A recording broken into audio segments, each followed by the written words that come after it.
Not needing to use a calculator to find your maintenance calories. Now this may sound like a fairy tale, but let me tell you, there are only two prerequisites or things that you need to achieve this. The first one being you need good eating habits. Now, as easy as this may seem, when people, especially in the fitness industry, when the gym bros start their bulk or they want to get huge, they're told to bulk. And when they do go on their bulk, they find out that they can eat more calories. And because of that, they usually fill it with Sour Patch gummies and Tim Tams. And that destroys your eating habits or doesn't develop good eating habits. This isn't going to work for you if you have poor eating habits. You got to have good eating habits. Nor does it mean you have to eat chicken, broccoli, rice every day. That isn't what a good balance is. And if you did think that's what you had to eat, it clearly shows your lack of knowledge when it comes to good eating habits. The second thing is you can't be insulin resistant. Those are the only things you need to check. And for most gym bros who've been on a cut, being on that fat loss shredding phase and have had to resort to eating veggies and complex carbs and lean proteins because you have to eat less calories but still hit your protein target and feel full, because when you're on a cut you're starving, so even veggies taste nice. You will have learned how to cook a more nutritious diet, or you will have learned good eating habits, which means you've ticked both boxes and you're ready to find out how we can go about finding our maintenance without a calculator. This strategy is all about listening to your ghrelin, insulin, and leptin signaling. And if you want to find out exactly what these signals are, what they do, how they work, and the full explanation behind them, watch my video on how you can curb your sugar cravings and not cheat on your diet. And for you people who are not bothered, the TLDR is that ghrelin tells your body that you're hungry. So whenever you're hungry, that's your ghrelin signaling to your brain. And insulin tells your brain that you're full and also tells your body to store the food that you just ate. After you felt full, that's your insulin. And leptin finally tells you to burn off the excess. So in a perfect cycle where all three are functioning perfectly, you remain at maintenance. And if we want these three signals to work in perfect cadence, the first step we need to do is stop having pre-planned meals. So stop having that 9 a.m. Tupperware container, taking it, packing it in your bag, going to work or school and having that allocated amount of food. And the reason being is most of the time at 9 a.m. you're not even hungry, but because you have to eat, otherwise you won't be able to eat in the next couple of hours when you do need to work or you'll be at school. But you will feel hungry during that time, and since you're not allowed to eat during those breaks, you eat when you do have a break, but you're not actually hungry. Luckily, over time when you keep doing this, your body realizes and it sinks into that. So now 9 a.m. is when you do get hungry. So here's the thing, when 9 a.m. comes around, and whether you have a pre-packed meal or you're ready to cook yourself, and you do feel hungry at that time, you should only eat when you're hungry. Taking our example, so now it's 9 a.m. and you do feel hungry. You only eat however much you need until you feel full. Now this may sound like the most basic generic advice I'm ever giving, but you shouldn't be complaining if you're pre-packing 800 calories of oatmeal with a scoop of whey and you've already tracked out the calories, the macros and everything, and this fits into your caloric allocation for the day. Because then you're using all external signals, tracking, weighing, instead of what your body actually wants. What happens if your body's full after eating half of the amount only?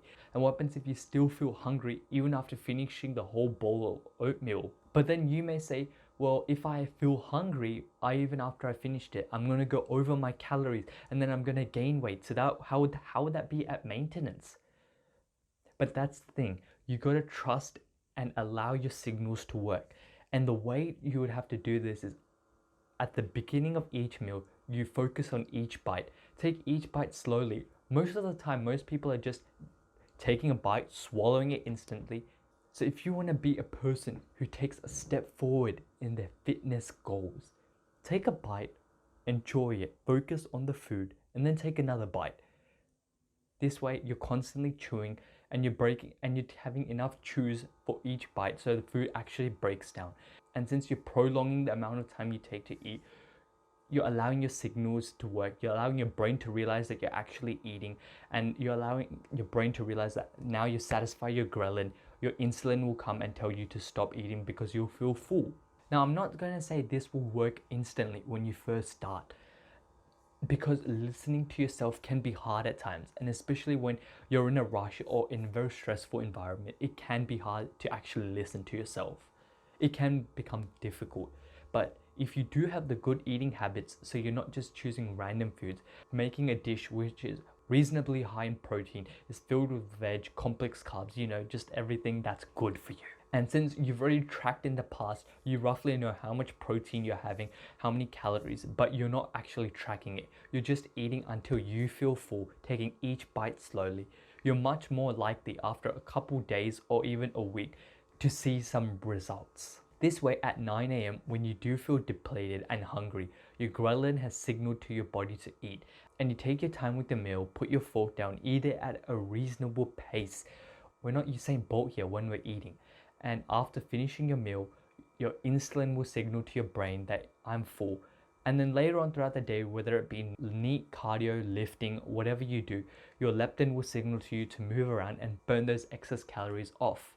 And you'll realize on the days that you move less or move more, usually your body will compensate. So let's say usually in the morning, before you go to work, let's say in the morning you go for a morning walk, but today you woke up late and you weren't able to do the morning walk, otherwise you would miss your train. So when it does come to that morning meal, you might feel full by eating a bit less, or you might only get 3/4 done and feel full because you didn't go on that morning walk, which burnt those calories. Try this for a couple weeks, and each day you do it, weigh yourself, and that way you're able to tell whether you gained weight or dropped weight or you stayed at maintenance. And over a couple weeks, you'll get more and more accurate with it. And the benefits of listening to yourself are numerous. First of all, it's much more natural because you're listening to your body. You also take away the stress and the constant tension of tracking and worrying how many calories you're eating, how many grams a certain amount of food has. And because you've already tracked in the past, you have a general understanding of how much protein or how many calories each food has. So you're already good to go. And if you get very advanced at this, you can even bulk and cut based on this, where now you know your maintenance calories. When you're on a bulk, you can either choose slightly more calorie dense foods, or you can even eat the same foods that you're eating right now. And when you do feel full, just slightly eat a bit more because you're on a bulk. And the opposite for a cut, so either eat more voluminous, low volume foods, or just before you're about to feel full, you can sense it, you're satisfied, but you can still eat more till you feel full. Stop when you're satisfied. And the best indication of knowing whether you're ready to use this protocol for cutting and bulking, and it is when you do pre-pack that meal, but at the end of the meal, you do feel satisfied and you do feel full. You're neither hungry nor you want more. And that's how you listen to your body and hit your maintenance calories. Hope you enjoyed the video, and see you in the next one.